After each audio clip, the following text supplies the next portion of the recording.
Well, the big lie on college campuses for decades has been that the characteristic that defines America above all else is racism.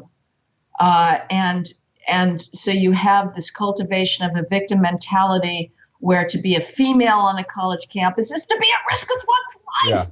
Whereas in fact, there's nothing more privileged than being an American female anywhere, but on on a college campus, are you kidding me? I mean, the whole place is run by females to its utter, destruction.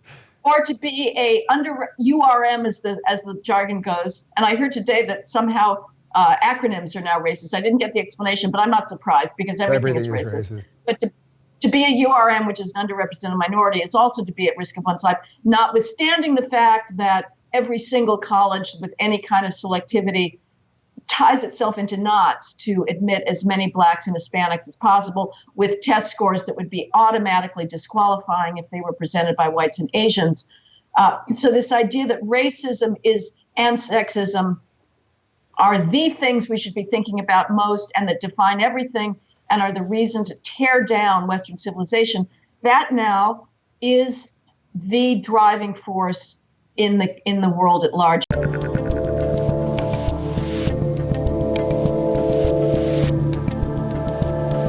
What do you think if you had to grade the professional class at this point, if you had to grade the experts? Because I think actually the next coming crisis that we're going to have, when now we just go from crisis to crisis, or at least, two crises to another two or whatever it is that I think that a huge amount of our experts have completely lost all credibility. When you see videos of Fauci saying masks don't do anything, then wear a mask, now 2 masks, maybe, kinda, and then, Biden, another 100 days federal mask mandate. Why should the people in Montana be living under the same rules as someone in metropolitan New York City?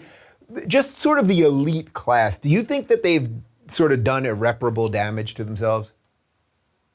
No, I don't. Oh, interesting. Well, from an objective point of view, yes. Right.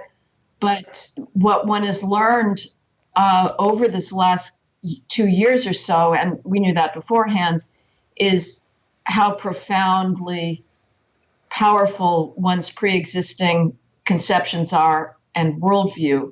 So I don't think Fauci is at all discredited in that very large portion of the population that views the New York Times as gospel truth. And you're an optimist, and you think that most people are skeptical of the liberal worldview and ideology. I'm not so sure about that. And right now, certainly, the liberal elites are in the seat of power. And the vote for Biden, as far as I was concerned, was sadly a vote for safetyism. Mm-hmm. It was a vote for turning America's back on its history of entrepreneurship and risk-taking and rationality and a sane attitude towards what life is about. Trump got a lot of votes, but Biden got more. And so I don't know. I think that the whole world is, as Andrew Sullivan said, we're all on campus now. And this ideology is very powerful. And the more people who graduate from college, the harder it's going to be to turn things around. Yeah, and yet there were plenty of people, we've talked about it before, telling you and I mean, I remember when we did an event, I think at Berkeley together, saying, oh, you guys are making this up. It'll just stay on college campuses. And then what do they always say? Then they'll go out to the real world. Well, apparently the real world didn't have many safeties equipped. Well, the big lie on college campuses for decades has been that the characteristic that defines America above all else is racism. And so you have this cultivation of a victim mentality where to be a female on a college campus is to be at risk of one's life. Yeah. Whereas in fact, there's nothing more privileged than being an American female anywhere, but on a college campus, are you kidding me? I mean, the whole place is run by females to its utter, destruction. Or to be a under URM as the jargon goes. And I heard today that somehow acronyms are now racist. I didn't get the explanation, but I'm not surprised because everything is racist. But to be a URM, which is an underrepresented minority, is also to be at risk of one's life, notwithstanding the fact that every single college with any kind of selectivity ties itself into knots to admit as many blacks and Hispanics as possible with test scores that would be automatically disqualifying if they were presented by whites and Asians.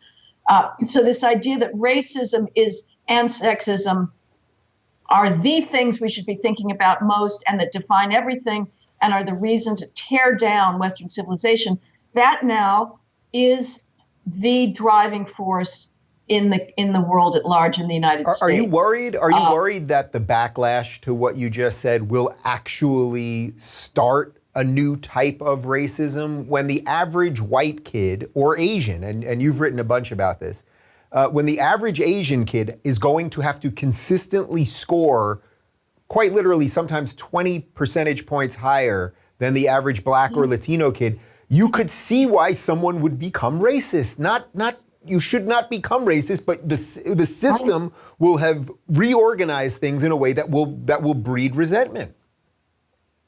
Absolutely, and it's only a matter of logic. All you have to ask is, well, why does every other group get identity politics and not whites? Whatever you view of that statement as a logical matter. Now, I guess they have the whole argument about, well, blacks can't be racist because they then define racism to be something accompanied by power.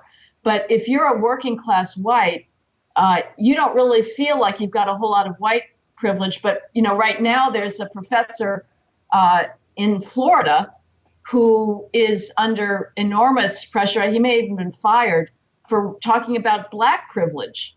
And frankly, he's absolutely right. Again, if you're applying to Google right now and you're a black engineer, you've got it made. You can just write your ticket. You can ask for your salary. Same if you're applying to be a black chemistry professor at Berkeley or Caltech or Harvard.